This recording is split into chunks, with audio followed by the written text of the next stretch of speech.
Tuhan, kita renungkan firman Tuhan. Kita baca dari Ratapan pasal yang pertama. Betapa terpencilnya kota itu yang dahulu ramai. Laksana seorang jandalah ia yang dahulu agung di antara bangsa-bangsa, yang dahulu ratu di antara kota-kota, sekarang menjadi jajahan. Pada malam hari terseduh-seduh ia menangis, air matanya mencucur di pipi, dan semua kekasihnya tak ada seorang pun yang menghibur dia. Semua temannya mengkhianatnya, mereka menjadi seterunya. Yehuda telah ditinggalkan penduduknya karena sengsara dan karena perbudakan yang berat. Ia tinggal di tengah-tengah bangsa-bangsa, namun tidak mendapat ketentraman. Siapa saja yang menyerang dapat memasukinya. Pada saat ia terdesak, jalan-jalan ke Sion diliputi duka cita, karena pengunjung-pengunjung perayaan tiada. Sunyi senyaplah segala pintu gerbangnya, berkeluh kesalah imam-imamnya, bersedih pedih darah-darahnya, dan dia sendiri pilu hatinya. Lawan-lawan menguasainya, seteru-seterunya berbahagia. Sungguh Tuhan membuatnya merana karena banyak pelanggarannya. Kanak-kanaknya berjalan di depan lawan sebagai tawanan. Lenyaplah dari putri Sion segala kemuliaannya. Pemimpin-pemimpinnya bagaikan rusa yang tidak menemukan padang rumput. Mereka berjalan tanpa daya di depan yang mengerjakannya. Terkenanglah Yerusalem pada hari-hari sengsara dan penderitaannya akan segala harta benda yang tidak dimilikinya. Dahulu kala tak kala penduduknya jatuh ke tangan lawan, dan tak ada penolong baginya. Para lawan memandangnya dan tertawa karena keruntuhannya. Yerusalem sangat berdosa sehingga najis adanya. Semua yang dahulu menghormatinya sekarang menghinanya karena mereka telanjang.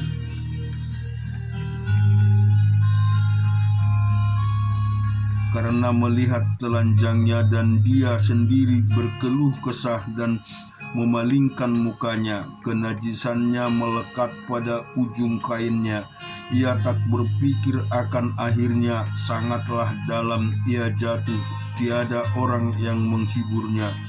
Ya Tuhan, lihatlah sengsaraku karena si seteru membesarkan dirinya. Si lawan mengulurkan tangannya kepada sengsara harta bendanya. Bahkan harus dilihatnya bagaimana bangsa-bangsa masuk ke dalam tempat kudusnya. Padahal Engkau ya Tuhan telah melarang mereka untuk masuk jemaah-Mu. Berkeluh kesah seluruh penduduknya, sedang mereka mencari roti harta benda mereka. Berikan ganti makan untuk menyambung hidupnya. Lihatlah ya Tuhan, pandanglah betapa hinanya aku ini. Acuh tak acuhkah kamu sekalian yang terlalu? Pandanglah dan lihatlah, apakah ada kesedihan seperti kesedihan yang ditimpakan Tuhan kepadaku, untuk membuat aku merana. Tak kala murkanya menyala-nyala, dari atas dikirimnya api masuk ke dalam tulang-tulangku. Dihamparkannya jarinya di muka kakiku. Didesaknya aku mundur, aku dibuatnya terkejut, kesakitan sepanjang hari. Segala pelanggaranku adalah kuk yang berat, suatu jalinan yang dibuat tangan Tuhan, yang ditaruh di atas tanganku, sehingga melumpuhkan kekuatanku. Tuhan telah menyerahkan aku ke tangan orang-orang yang tidak dapat kutentangi. Tuhan membuang semua pahlawanku yang ada dalam lingkunganku. Ia menyelenggarakan pesta menentang aku untuk membinasakan teruna-terunaku. Tuhan telah menginjak-injak putri Yehuda. Darah itu seperti yang mengirik memeras anggur. Karena inilah aku menangis, mataku mencucurkan air. Karena jauh daripadaku menghibur yang dapat menyegarkan jiwaku. Bingunglah anak-anakku karena terlampau kuat si seteru. Sion mengulurkan tangannya, tapi tidak ada orang yang menghiburnya. Terhadap Yakub dikerahkan Tuhan, tetangga-tetangganya sebagai kawan. Yerusalem telah menjadi najis di tengah-tengah mereka. Tuhanlah yang benar, karena aku telah memberontak terhadap firman-Nya. Dengar, hai segala bangsa, dan lihatlah kesedihanku. Darah-darahku dan teruna-terunaku pergi sebagai tawanan. Aku memanggil kekasih-kekasihku, tetapi mereka memperdayakan aku. Imam-imamku dan para tua-tuaku telah mati semuanya di kota, tak kala mencari makan bagi dirinya untuk menyambung hidupnya. Ya Tuhan, lihatlah betapa besar ketakutanku, betapa gelisah jiwaku. Hatiku terbolak-balik di dalam dadaku, karena sudah melampaui batas. Aku memberontak di luar keturunanku, dibinasakan oleh pedang di dalam rumah, oleh penyakit sampar. Dengar bagaimana keluh kesahku, sedang tiada penghibur bagiku. Seteru-seteruku mendengar tentang kecelakaanku. Mereka gembira karena Engkau yang mendatangkannya. Datanglah kiranya hari yang telah Engkau umumkan itu, dan biarlah mereka menjadi seperti aku. Biarlah segala kejahatan mereka datang ke hadapan-Mu, dan perbuatan kepada mereka seperti Engkau telah berbuat kepadaku. Oleh karena segala pelanggaranku, karena kebanyakan keluh kesahku dan pedih hatiku. Yehezkiel pasal yang ke-11. Lalu roh itu mengangkat aku dan membawa aku ke pintu gerbang timur dari rumah Tuhan, pintu yang menghadap ke sebelah timur. Lihat, di dalam pintu gerbang itu ada 25 orang, dan di antara mereka kulihat Yazaya bin Azur dan Pelaca bin Benaya, yaitu pemimpin-pemimpin bangsa. Firman-Nya kepadaku, hai anak manusia, inilah orang-orang yang merancang kedurjanaan dan menabur nasihat jahat di kota ini, yang mengatakan, bukankah belum lama berselang rumah-rumah kita dibangun kembali? Kota inilah periuk dan kita dagingnya. Oleh sebab itu bernubuatlah melawan mereka. Bernubuatlah hai anak manusia. Maka roh Tuhan meliputi aku, dan Tuhan berfirman kepadaku, katakanlah, beginilah firman Tuhan. Kamu berkata-kata begini, hai kaum Israel, dan aku tahu apa yang timbul dalam hatimu. Orang-orang yang kamu bunuh di kota ini bertambah banyak, dan kamu penuh jalan-jalannya dengan mereka. Oleh sebab itu beginilah firman Tuhan Allah, orang-orang yang kamu bunuh di kota ini, mereka dagingnya, dan kota inilah periuk, tetapi kamu akan kugiring keluar dari dalamnya. Kamu takut kepada pedang, tetapi aku akan mendatangkan pedang atasmu. Demikianlah firman Tuhan Allah. Aku akan menggiring kamu keluar dari dalamnya dan menyerahkan kamu ke tangan orang-orang asing dan menjatuhkan hukuman-hukuman kepadamu. Kamu akan merebahkan karena pedang, dan di tanah Israel aku akan menghukum kamu, dan kamu akan mengetahui bahwa akulah Tuhan. Kota ini tidak akan menjadi periuk bagimu, ataupun kamu seakan-akan daging di dalamnya. Di tanah Israel aku akan menghukum kamu, dan kamu akan mengetahui bahwa aku Tuhan, karena kelakuanmu tidak selaras dengan ketetapan-ketetapanku, dan peraturan-peraturanku tidak kamu lakukan. Bahkan engkau melakukan peraturan-peraturan bangsa-bangsa yang di sekitarnya. Maka sedang aku bernubuat mematikan pelacak bin Benaya. Lalu aku sujud dan berseru dengan suara nyaring, kataku, aduh Tuhan Allah, apakah engkau menghabiskan sisa Israel?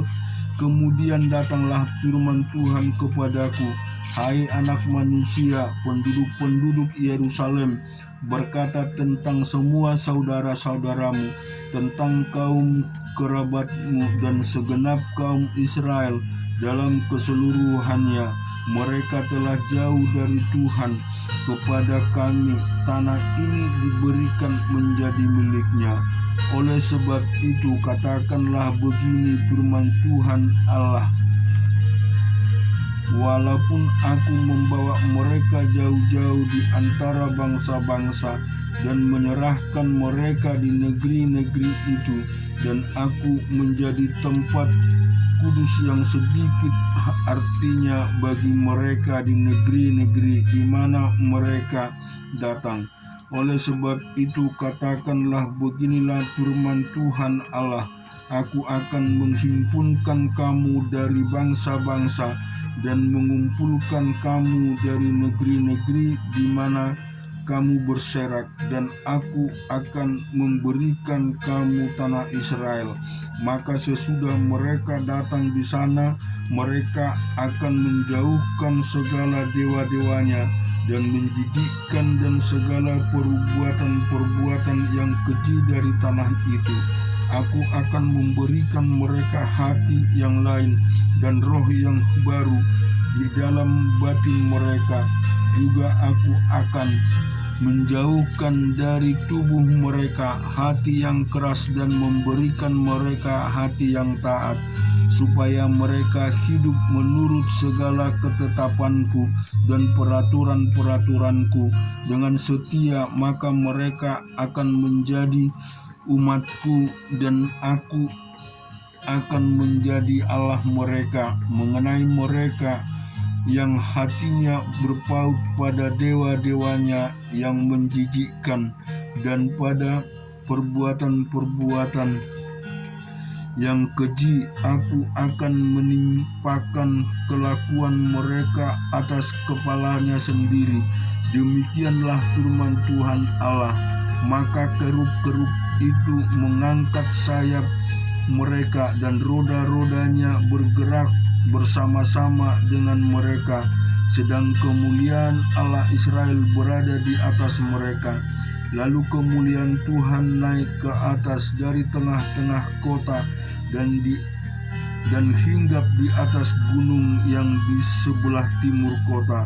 Dan roh itu mengangkat aku dan membawa aku kembali di dalam penglihatan yang dari roh Allah ke negeri Kasdim, kepada para buangan, lalu menghilangkan penglihatan yang kulihat daripadaku, dan aku sampaikan kepada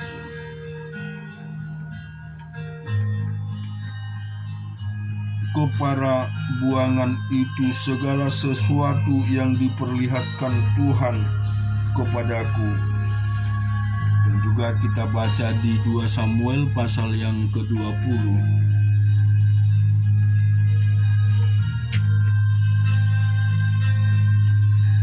Kebetulan ada di sana seorang dursila bernama Seba bin Bikri orang Benyamin. Ia meniup sangkakala serta berkata, "Kita tidak memperoleh bagian daripada Daud. Kita tidak memperoleh warisan dari anak Isai itu. Masing-masing ke kemahnya, hai orang Israel." Lalu semua orang Israel itu meninggalkan Daud dan mengikuti Seba bin Bikri, sedangkan orang-orang Yehuda tetap berpaut kepada raja mereka, mengikutinya dari sungai Yordan sampai Yerusalem. Sampailah Daud ke istana di Yerusalem. Lalu raja mengambil ke-10 gundik yang ditinggalkannya untuk menunggu istana. Kemudian dimasukkannya mereka dalam sebuah rumah di bawah penjagaan. Ia memelihara mereka, tetapi tidak dihampirinya. Mereka tetap terasing seperti janda sampai hari matinya mereka. Berkatalah raja kepada Amasa, "Kerahkanlah bagiku orang-orang Yehuda dan 3 hari, kemudian menghadaplah lagi kemari." Lalu beginilah Amasa mengerahkan orang Yehuda, tetapi ia menunda tugas itu sampai melewati waktu yang ditetapkan raja baginya. Lalu berkatalah Daud kepada Abisai, "Sekarang Seba bin Bikri lebih berbahaya bagi kita daripada Absalom. Jadi engkau bawalah orang-orang tuamu ini dan kejarlah dia, supaya jangan ia mencapai kota yang berkubu, dan dengan demikian ia luput daripada kita." Lalu Yoab orang Kerti dan orang Pelti dan semua pahlawan keluar menyusul dia. Mereka keluar dari Yerusalem untuk mengejar Seba bin Bikri. Ketika mereka sampai ke batu besar yang di Gibeon, maka Amasa sudah tiba di sana lebih dahulu daripada mereka. Adapun Yoab mengenakan pakaian perang, dan di luarnya ada ikat pinggang dengan pedang bersarung terpaut pada pinggangnya. Ketika ia tampil ke muka, terjatuhlah pedang itu. Berkatalah Yoab kepada Amasa, "Engkau baik-baik, saudaraku?" Sementara itu tangan kanan Yoab memegang janggut Amasa untuk mencium dia. Amasa tidak awas terhadap pedang yang ada di tangan Yoab itu. Yoab menikam pedang itu ke perutnya sehingga isi perutnya tertumpah ke tanah. Tidak usah dia ditikamnya 2 kali, sebab ia sudah mati. Lalu Yoab dan Abisai adiknya terus mengejar Seba bin Bikri. Dan seorang dari orang-orang Yoab tinggal berdiri di dekat mayat itu sambil berkata, "Siapa yang suka kepada Yoab dan siapa yang memihak kepada Daud, baiklah mengikut Yoab." Pada itu Amasa terguling mati dalam darahnya di tengah-tengah jalan raya. Ketika orang itu melihat bahwa seluruh rakyat berdiri menonton, maka disingkirkannya mayat Amasa dari jalan raya ke padang, lalu dihamparkannya kain di atasnya, karena dilihatnya bahwa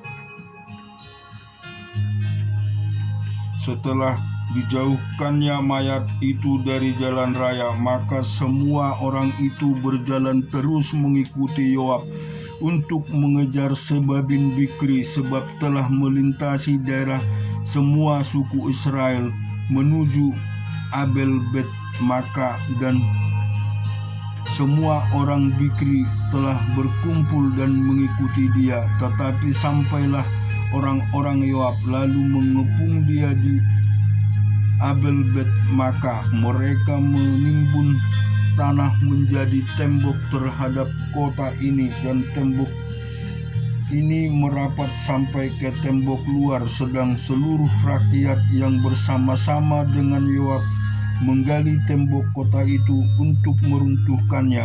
Lalu berserulah seorang perempuan bijaksana dari kota itu, "Dengar, dengar, katakanlah kepada Yoab, mendekatlah kemari, supaya aku berbicara dengan engkau." Maka mendekatlah Yoab kepada perempuan itu. Bertanyalah perempuan itu, "Engkaukah Yoab?" Jawabnya, "Benar." Lalu berkatalah perempuan itu kepadanya, "Dengarkanlah perkataan hamba-mu ini." Jawabnya, "Baik." Kemudian berkatalah perempuan itu, "Dahulu biasa orang berkata begini, baiklah orang minta petunjuk di Abel dan di Dan. Apakah sudah dihapuskan apa yang telah ditetapkan oleh orang-orang yang setia di Israel? Tetapi engkau ini berikhtiar membinasakan satu kota, apalagi suatu kota induk di Israel. Mengapa engkau hendak menelan habis milik pusaka Tuhan?" Lalu Yoab menjawab, "Jauhlah, jauhlah daripadaku untuk menelan dan memusnahkannya. Bukanlah begitu halnya, tetapi seorang dari pegunungan Efraim yang bernama Seba bin Bikri telah menggerakkan tangannya melawan Raja Daud. Serahkanlah dia seorang diri, maka aku akan undur dari kota ini." Lalu berkatalah perempuan itu kepada Yoab, "Baiklah, kepalanya akan dilemparkan kepadamu dari belakang tembok ini." Kemudian masuklah pula perempuan itu dan berbicara kepada seluruh rakyat dengan bijaksana. Sesudah itu mereka mengenal kepala Seba bin Bikri dan melemparkannya kepada Yoab. Yoab meniup sangkakala, lalu berserak-seraklah mereka meninggalkan kota itu masing-masing ke tempatnya. Maka pulanglah Yoab ke Yerusalem kepada raja. Yoab menjadi kepala atas segenap tentara Israel, dan Benaya bin Yoyada menjadi kepala atas orang Kerti dan orang Pleti. Adoram menjadi kepala orang Rodi, dan Yosafat bin Ahilud menjadi bendahara negara. Seya menjadi panitera negara. Jodak dan Abiatar menjadi imam. Juga Ira orang Yair itu menjadi imam pada Daud. Kita juga akan merenungkan firman Tuhan di dalam 2 Korintus pasal yang ke-13. "Ini adalah untuk ketiga kalinya aku datang kepada kamu, baru dengan keterangan 2 atau 3 orang saksi suatu perkara sah. Kepada mereka yang di masa yang lampau berbuat dosa, dan kepada semua orang lain telah kukatakan terlebih dahulu, dan aku akan mengatakan sekali lagi. Sekarang pada waktu aku berjauhan dengan kamu, telah tepat seperti pada waktu kedatanganku kedua kalinya, bahwa aku tidak akan menyayangkan mereka pada waktu aku datang lagi, karena kamu ingin suatu bukti bahwa Kristus berkata-kata dengan perantaran aku, dan ia tidak lemah terhadap kamu, melainkan berkuasa di tengah-tengah kamu. Karena sekalipun ia telah disalibkan oleh karena kelemahan, namun ia hidup karena kuasa Allah. Memang kami adalah lemah di dalam Dia, tetapi kami akan hidup bersama-sama dengan Dia untuk kamu karena kuasa Allah. Ujilah dirimu sendiri, apakah kamu tetap tegak di dalam iman? Selidikilah dirimu, apakah kamu tidak yakin akan dirimu bahwa Kristus ada di dalam diri kamu? Sebab jika tidak demikian, kamu tidak tahan uji. Tetapi aku harap bahwa kamu tahu bahwa bukan kami yang tidak tahan uji.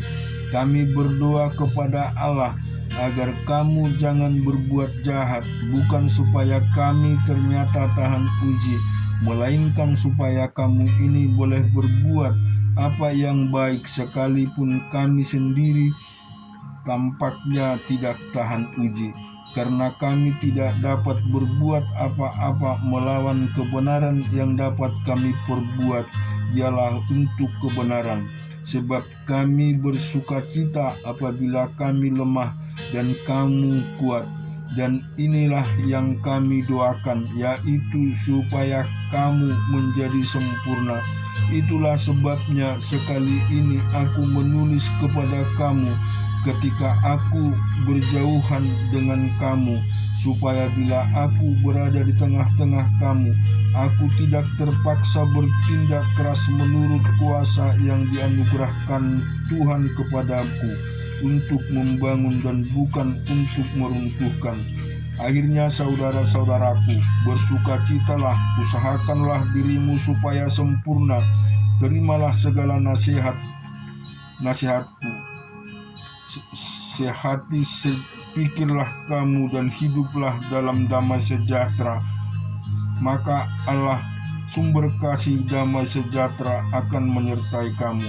Berilah salam seorang kepada yang lain dengan cium yang kudus. Salam dari semua orang kudus kepada kamu. Kasih karunia Tuhan Yesus Kristus dan kasih Allah dan persekutuan Roh Kudus menyertai kamu sekalian. Amin. Tuhan memberkati kita semua.